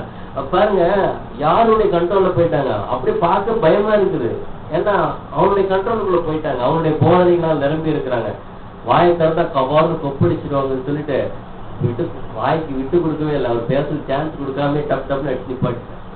அந்த மாதிரி நம்ம பண்ண வேண்டிய. ஏன்னா பாத்தீங்கன்னா அவனுடைய காவல் வீடா இருக்கு. சபைக்கு தலையாக உட்கார்ந்துட்டு இருக்கிறாங்க, என்னுடைய சபைன்னு. அப்ப தலையா இருக்கிறது யாரு? கிறிஸ்துவ எடுத்து வச்சு இவங்கள தலையா வச்சாச்சு இல்லைங்களா? அப்போ இந்த மாதிரி ஒரு நிலைமைக்கு சபையை கொண்டு வந்துட்டு இருக்கிறான்னு பாக்குறோம். அப்போ அவருடைய வேலையெல்லாம் எங்கதான் நடக்குதுன்னு பாத்தீங்கன்னா சபையில தான். இப்போ தேவன் என்ன வாக்கு பண்ணியிருக்காரு? உன் நடுவுலதான் எடுப்புனா உன்னை என்ன பண்ண அழிச்சு போடுவேன்னு சொல்லி சொன்னதுனாலதான் அவனுடைய கவனம் ஃபுல்லா இன்னைக்கு சபை வேலையா இருந்துகிட்டு இருக்கு, உலகத்து மேல கிடையாது. அவங்க இந்த இயேசு கிறிஸ்துடைய பலிக்குள்ளே வரல. போனாலும் நம்ம சபை எடுக்கும்போது எங்க இருந்தாங்க இருக்காங்க? அவங்க பாளையத்துல இருக்காங்க. அவங்களுக்கும் தேவனுக்கு சம்பந்தம் கிடையாது. உள்ள யாரு போயிருக்காங்க அவங்கதான். யார் அந்த ஒரு விசுவாசத்துக்குள்ள வந்தாங்களோ அவங்களதான் தன்னுடைய கண்ட்ரோல்ல கொண்டு வந்துட்டு இருக்கான் இல்லைங்களா? அவங்களுடைய சுபாவங்கள்லாம் பாத்தீங்கன்னா இன்னைக்கு காலையில ஒரு பேப்பர்ல ஒரு நியூஸ், தினத்தந்தியில ஹெட்லைன்ல ஒரு நியூஸ் படிச்சிருக்கீங்களா? ஒரு கொலை செய்த ஜான் டேவிட் என்பவர் சரணடைந்தார். ஜான் டேவிட் 2 பேரும் புனிதமான பேரு இல்லைங்களா? நல்ல வச்சிருக்காங்க. ஹெட்லைன்ல இருக்குது ஜான் டேவிட். ஜான்னு போது அப்போஸ்தலன் யோவான், டேவிட்னு போது என்ன பண்ண அந்த மாதிரி சொன்ன பாருங்க. இன்னைக்கு சினிமால வர்ற வில்லனுக்கு பேர்லாம் பெரும்பாலும் என்ன பாருங்க, பீட்டர், ஆண்டனி. பாருங்க எந்த மாதிரி நிலைமைக்கு போயிட்டாங்க பாத்தீங்கன்னா, வில்லனுக்கு பேர் வைக்கனாலே இவங்க யோசிக்கிறாங்க, பீட்டர்னு வைப்பா, ஜானுன்னு வைப்பா. ஜான்னு போட்டா ஒரு சிலுவை ஒண்ணு போட்டிருப்பாங்க, ஆனா அதான் பெரிய வில்லனா இருப்பாரு, தலைங்களாம் அப்படி இழுத்துட்டு வருவாரு. பாருங்க வில்லன் பேர் வைக்கிறதுக்கு யாருடைய பேருங்க, ஜான் பேரு. இருதயத்துக்கு ஏற்றதுன்னு சொல்லி இருக்க பீட்டர், அவருடைய பேரு இல்லைங்களா, ஜோசப். இதெல்லாம் சாதாரணமா என்ன பாத்தீங்கன்னா, இன்னைக்கு யார் தான் பயங்கரமா இருக்கிறாங்கன்னு பாத்தீங்கன்னா அவங்க தான் இருக்கிறாங்க இல்லைங்களா. அதான் இந்த பிக்சர்ல கூட பார்க்கும்போது இந்த ஒரு குரூப் இருக்குது, அவங்க யாரு, இவங்க தான் இது. அவங்க விசுவாசத்துக்குள்ளே வரல, இதுதான் விசுவாசிகள். அதை விட கீழே இருக்காங்க ஒரு ஸ்டெப். இன்னைக்கு விசுவாசிகள் அந்த நிலைமைக்கு போயிட்டாங்க. விசுவாசிகளா இருக்கிறவங்களே அவங்களுடைய கண்ட்ரோல்ல இருக்கிறாங்க. பாருங்க யாரையும் பட்டாரம் அடிச்சிருவாங்க ஒரு வார்த்தைனால இல்லைங்களா. ஒரு நல்ல ஒரு அன்பு, பொறுமை, சாந்தம் எதுவுமே கிடையாது, ஃபுல்லா ஆக்கிரமிச்சுட்டான். அப்போ தேவன் கொடுத்த வாக்கு, சபைய இதுதான் என்ன தலை நசுக்க போகுது, என்னுடைய கண்ட்ரோல் நான் வச்சுக்கிறேன், எப்படி ஆசிரியர் பாக்குறேன் நான் இல்லைங்களா. பாருங்க இன்னைக்கு நேச்சுரா நடந்துகிட்டு இருக்கு பாருங்க, கண் கூடாக தேவன் சொன்ன ஒரு காரியம் இல்லைங்களா. அடுத்து பார்க்கும்போது 1 யோவான் புத்தகத்துல 2ஆம் அதிகாரம் 13ஆவது வசனம் பார்த்திக்கலாம்.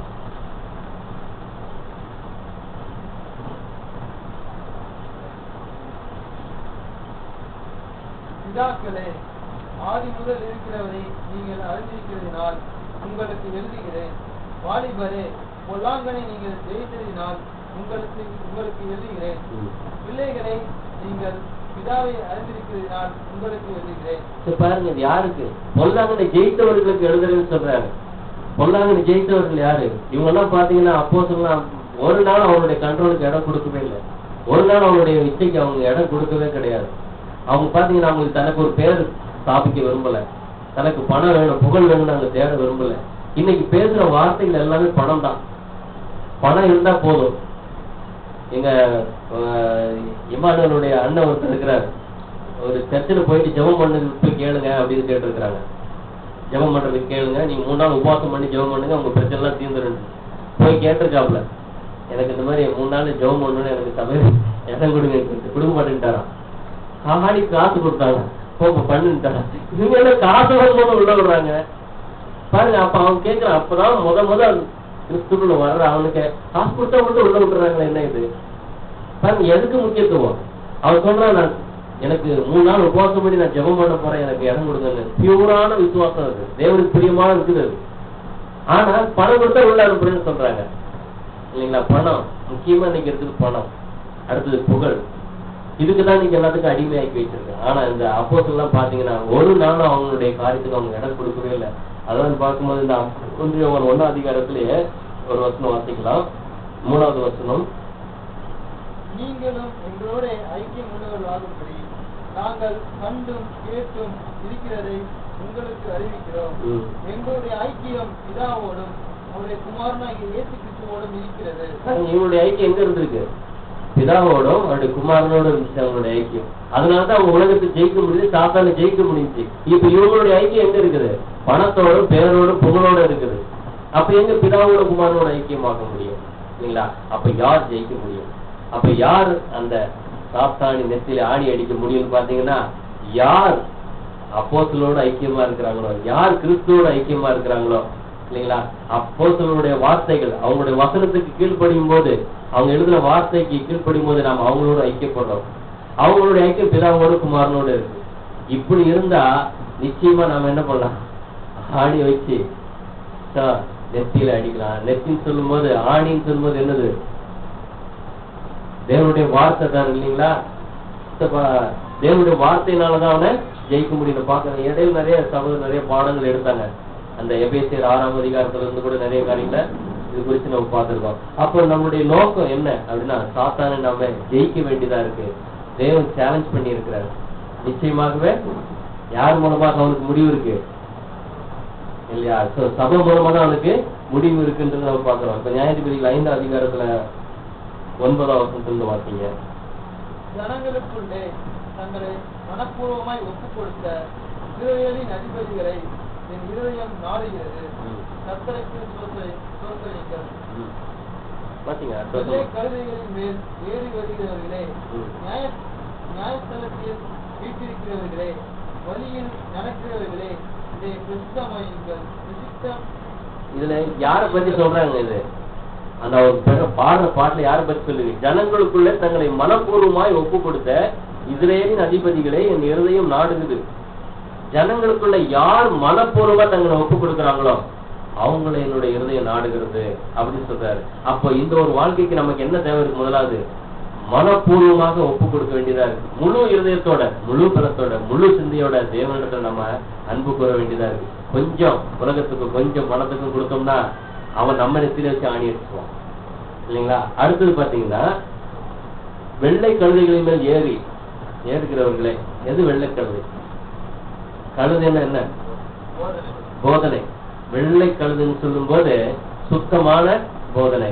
இது பாத்தீங்கன்னா வெளிப்படுத்தல் புத்தகத்துல இந்த காரியங்கள் இருக்கு. ஒரு தூதன் எக்காலம் ஊதினான், அப்பொழுது வெள்ளை குதிரை வந்தது அப்படின்னு இருக்கும். அதான் ஆதி சபை, பியூரான சத்தியம். அடுத்த ஒரு தூதன் எக்காலம் ஊதும் போது என்ன வந்துருச்சுன்னு கேட்டீங்கன்னா மங்கலான ஒரு குதிரை வருது. அந்த சத்தியம் மங்க ஆரம்பிக்குது. மூன்றாவது தூதன் எக்காலம் ஊதினான், கருப்பு குதிரை போல்னு வருது. கருப்பு போதனை, சுத்தமா போதனைகள் அவுட் ஆகி போச்சு. நாலாவது தூதன் எக்காலம் ஊதும் போது ஒரு படி நிறுத்து கொடுக்குறாங்க, எடை போட்டு கொடுக்க வேண்டியதாயிடுச்சு சத்தியத்தை. அப்படி காப்பாற்றி கொண்டுட்டு வந்திருக்கிறார் தேவன். ஆனா இங்க பாருங்க, வெள்ளை கழுதை மேல் ஏறுகிறவர்களே, நியாயஸ்தலத்தில் வீற்றிருக்கிறவர்களே. எந்த நியாயஸ்தலம்? பரிசுத்தவான்கள் உலகத்தை நியாயம் தீர்ப்பார் என்று அறியீர்களா அப்படின்னு சொல்லப்பட்டிருக்கு. அந்த ஒரு நியாயஸ்தலத்துல இல்லைங்களா? அந்த வசனம் கூட நம்ம வாசித்துலாம். 1 கொரிந்தியர் புத்தகத்துல 6ஆம் அதிகாரம் 2வது வசனம். பரிசுத்தவான்கள் உலகத்தை நியாயம் தீர்ப்பார்கள் என்று அறியீர்களா? உலகம் உங்களால் நியாயம் தீர்க்கப்படுவதா இருக்க அற்ப வழக்குகளை தீர்க்க நீங்கள் அமாத்திரரா? பாருங்க, நியாயஸ்தலத்துல யார் வீட்டிற்கு போறது? தேவனுடைய ராஜ்யத்தில் யாருக்குதான் ஆளுக்கு கொடுக்கப்பட போகுது? சபைக்கு இல்லைங்களா? அப்ப பார்க்கும்போது 1000 வருஷத்துல அவர் விதைச்ச எல்லா காரியங்களையும் எடுக்க நம்ம மூலமாக தேவன் செய்ய போகிறான்னு பார்க்கணும். அப்ப பார்க்கும்போது நியாயஸ்தலத்தில் வீட்டில் இருக்கிறவர்களே, வழியில் நடக்கிறவர்களே. எந்த வழியில் நடக்கிறவர்களே? விசாலமான வழியில, இடுக்கமான வழியில் நடக்கிறவர்களே, இதை பிரஸ்தாபியுங்கள். இன்றைக்கு நாம அதை பிரஸ்தாபிக்கிறோம். தேவன் சேலஞ்ச் பண்ணியிருக்காரு, இந்த மாதிரி ஒண்ணு பண்ண போறாரு. இந்த உலகத்தையே ஆண்டுகிட்டு இருக்கிற, இந்த உலகத்தையே ஆக்கிரமிச்சுக்கிட்டு இருக்கிற சாத்தான சாதாரண மனுஷர்களாகிய நம்மிடத்துல ஒப்பு கொடுக்க போறாரு. அப்ப நம்ம இடத்துல தேவையானது என்ன? அந்த யாக்கேல்கிட்ட இருந்தது என்னது? விசுவாசம். பாருங்க, முதல் அடிப்படை அதுதான். அப்ப நமக்கு விசுவாசம் இருந்துச்சுன்னு சொன்னா அவன்கிட்ட கொடுப்பாரு. நம்மள கொஞ்சம் டச் பண்ணி பாருன்னு கொடுப்பாரு. யோக கொடுத்தாருல, தொட்டு பாரு, உள்ள போயிட்டு என்ன சொல்லுதுன்னு பாருன்னு சொல்றாரு. அழுகையின் பள்ளத்தாக்கு உருவ நடக்க விடுவார். அழுகையின் பள்ளத்தாக்கு உருவ நடந்து மேல வரும்போது என்ன சொல்றது? சந்தோஷமாக்கி கொள்ளும். அழுகையிலிருந்து உள்ள வெளியே வரும்போது ஐயோடு தொப்புன்னு விழாது, அது சந்தோஷமா எடுத்துக்கொள்ளும். அதான் சொல்றாரு, நாங்கள் எப்பக்கம் நெருக்கப்பட்டோம் ஒடுங்கி போவதில்லை, கலக்கம் அடைந்த மனம் முறியறதில்லை அப்படின்னு சொல்றாரு. அப்ப கலக்கம் வருது, மனம் முறியல இல்லைங்களா? அப்படிப்பட்ட ஒரு விசுவாசம் நம்ம வாழ்க்கையில தேவை இருக்குன்னு பாக்குறோம். அடுத்த வாசிக்கும் போது, தண்ணீர் மொண்டு கொள்ளும் இடங்களில் வில்விரல் இறைச்சலுக்கு நீங்கினவர்கள் நீங்கினவர்கள் அங்கே கர்த்தரின் நீதி நியாயங்களையும் அவர் இஸ்ரவேலில் உள்ள நமது கிராமங்களிற்கு செய்த நீதி நியாயங்களையுமே அது முதல் படுத்துவார்கள்.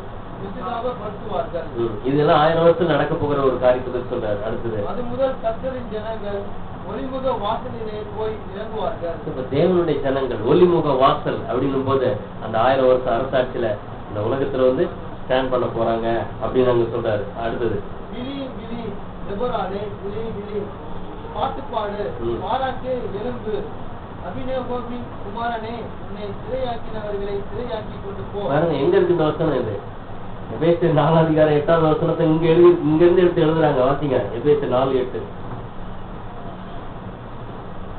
உன்னை சிறையாக்கினவர்களை சிறையாக்கி கொண்டு போ. ஆதலால் அவர் உன்னதத்திற்கு ஏறி சிறைப்பட்டவர்களை சிறையாக்கி மனுஷருக்கு வரங்களை அளித்தார் என்று சொல்லி இருக்கிறார். பாருங்க, சிறைப்பட்டவர்கள் யாரு? இந்த ஜனங்கள் ஆதாம்ல இருந்து பிறந்து வந்த ஜனங்கள் எல்லாரும் மரணத்துக்கு சிறைப்பட்டு போயிட்டாங்க. அந்த சிறைப்பட்டவர்களை இயேசு கிறிஸ்து என்ன பண்ணிருக்காரு? தனக்கு சிறையாக்கி கொண்டாரு, தனக்கு சொந்தமாக்கிக்கிட்ட அவரு மரித்தோர்ந்து எழுப்பப்பட்டு போயிட்டார். எழுப்பும்போது என்ன போயிருக்காரு? தனக்கு சிறையாக்கிக்கிட்டாரு மரணத்துக்கு ஜீவனுக்குரிய திறவுகோல் என்னிடத்துல இருக்குன்னு எல்லாத்தையும் அவர் வாங்கிட்டாரு. நீங்க அதை சொல்றாரு, விழி போறாலே விழி பாட்டுப்பாடு சொல்றாரு, விழித்திரு சொல்லி நமக்கு சொல்ற அடுத்த வசனம். நீதியா இருக்கிறவர்கள் ஜனத்தின் பிரபுகளை ஆளும்படி செய்தார். கர்த்தர் எனக்கு பராக்கிரமசாலிகளின் மேல் ஆளுகை தந்தார். பாருங்க எவ்வளவு தெளிவா சொல்லப்பட்டிருக்கு பாருங்க. ஜனத்தின் பிரபுக்களை ஆளும்படி செய்தார் நீதியா இருந்தவர்கள். கர்த்தர் எனக்கு பராக்கிரமசாலிகளின் மேல் ஆளுகை தந்தார். யார் மேல் ஆளுகை கொடுக்கிறாரு? பரிசுத்தவான்கள் உலகத்தை நியாயம் தீர்ப்பார்கள் என்று அறியீர்களா அப்படின்னு சொல்லி நம்ம வாசித்து வைப்போம். யார நியாயம் தீர்க்க போறது? அடுத்த வருஷத்துல அதுல பாருங்க, தேவ தூதர்களை நியாயம் தீர்ப்போம் என்று அறியீர்களா அப்படி சொல்லப்பட்டிருக்கு. 1 Corinthians 6 3வது வசனம். தேவ தூதர்களையும் நியாயம் தீர்ப்போம் என்று அறியீர்களா? அப்படி இருக்க இந்த ஜீவனுக்கு ஏற்றவர்களை நீங்கள் தீர்த்துக் கொள்ள கூடாது இருக்கிறது எப்படி? பாருங்க, தேவ தூதர்களை நியாயம் தீர்ப்போம் என்று அறியீர்களா அப்படின்னு சொல்லப்பட்டிருக்கு பாருங்க. பாருங்க, ஒரு நிஜமான ஒண்ணு, ஒரு வெளிச்சத்தை கொண்டு போய், ஒரு உண்மையை கொண்டு போய் அந்த நிழலை பொருத்தும் போது அப்படியே தேவன் பழைய ஏற்பாட்டுல தேவனுடைய பிளான் அப்படியே ஒரு மனுஷனுடைய லைஃப்ல வச்சிருக்கிறார். இந்த ஒரு பராசனுடைய வாழ்க்கையில அங்க நடந்த சம்பவம் முழுவதுமே இந்த உலகத்துல இனி நடக்க போகிற ஒரு காரியத்துக்கு ஒரு நிழலாக அங்க வைக்கப்பட்டிருக்கு. அப்போ அங்க இருந்த இஸ்ரேல் ஜனங்களுக்கு இந்த ஒரு சித்ரா மரித்த உடனே விடுதலை, அவங்களுக்கு எல்லாத்திலிருந்து விடுதலை, பயத்துல இருந்து மரணத்துல இருந்து எல்லாத்துலயும் அவங்களுக்கு விடுதலை கிடைக்கிறது போல இந்த உலக ஜனங்களுக்கு கம்ப்ளீட்டா எல்லாருக்கும் விடுதலை கிடைக்க போகிறது அப்படின்னு பாக்குறோம். அப்ப பாத்தீங்கன்னா முதலாவது ரதத்தை விட்டு இறங்கிட்டார். அப்ப எதிர்பார்க்கும்போது கர்த்தராகிய இயேசு கிறிஸ்து அவனை ரதத்தை விட்டு இறங்கிட்டார். அவனுடைய அந்த ஆளுகைய பிடுங்கிட்டாரு. அவன் இறங்கி கால்நடையா இப்போ 2000 வருஷமா அவர் பயணம் செய்யறது அந்த யாக்கோபுடைய கூடாரத்துக்கு தான் இல்லையா? அந்த மலை ஆடுன்னு சொல்லும் போது கிறிஸ்துவ அந்த ஆடு போல ஆட்டுக்குட்டியானவரை பின்பற்றுகிற அந்த ஜனங்களுக்கு விரோதமாக கிரியை செய்தாவன் அவன் வந்துட்டு இருக்கான்னு பார்த்தோம். அப்படி இருக்கும்போது அவன் விரோதமா எழும்பினாலும் கூட நமக்கு என்ன வாக்கு கொடுத்திருக்கிறாரு? சர்ப்பங்களையும் தேர்களையும் மிதிக்கும் சகல வல்லமை மேற்கிறவனுக்கு அதிகாரம் கொடுக்கிறோம், ஒன்று உங்களை சேதப்படுத்தாது அப்படின்ற அதிகாரத்தை பெற்று நம்ம இருக்கிறோம். ஆனா பாத்தீங்கன்னா ஒரு நாளும் ஒரு தலைமுடி கூட கிளவிடாது. தேவனுடைய சித்தம் இல்லாம நம்மளை எதுவுமே அவனால செய்ய முடியாது இல்லைங்களா? அவன் எவ்வளவுதான் போராடினாலும் சரி, விசுவாசத்தை விட்டுட்டா மட்டும்தான் அவனுடைய கைக்கு போயிடும். விசுவாசம் இருந்துச்சுன்னா மங்கி எரிஞ்சுக்கிட்டு இருந்தா கூட சரி, அவனுடைய கைக்கு விட மாட்டாரு. அதை மறுபடியும் தூண்டி எரிய வச்சிருவார். சபை கூடுகளை வச்சு மறுபடியும் நம்மளை பிரகாசிக்க வச்சிருவார் இல்லைங்களா? அப்ப விசுவாசத்தை நம்ம விட்டுறக்கூடாது. அதை சொல்றாரு, மிகுந்த பலனுக்கு எதுவான அவங்க விசுவாசத்தை விட்டு விடாதீங்கன்னு சொல்லப்பட்டிருக்கிறது. கடைசி ஒரு வசனம் வார்த்தை முடிச்சலாம். ரோமர் 6ஆம் அதிகாரம் 20வது வசனம்.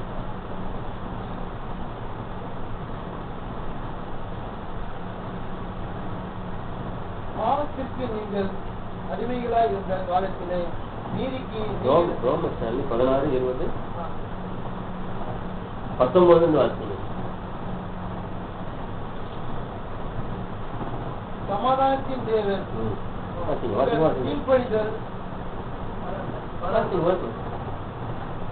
கீழ்ப்படிதல் யாருக்கும் தெரிய வந்திருக்கிறது.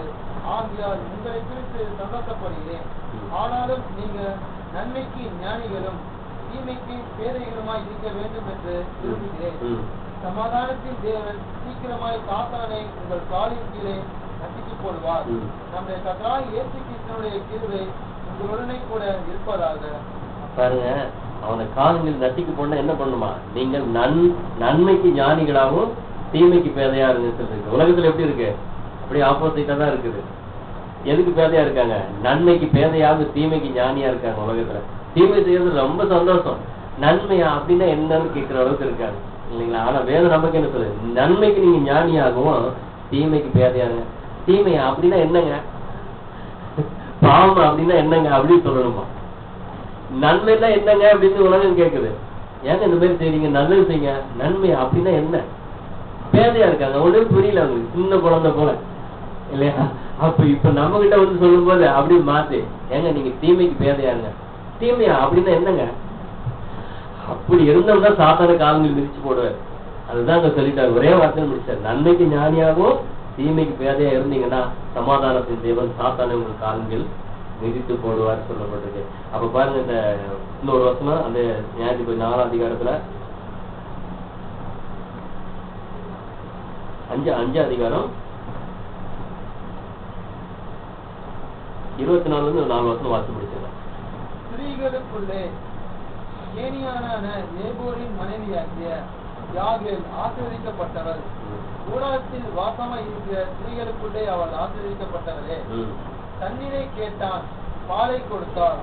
ராஜாக்களின் கிண்ணியிலே வெண்ணெயை கொண்டு வந்து கொடுத்தாள்.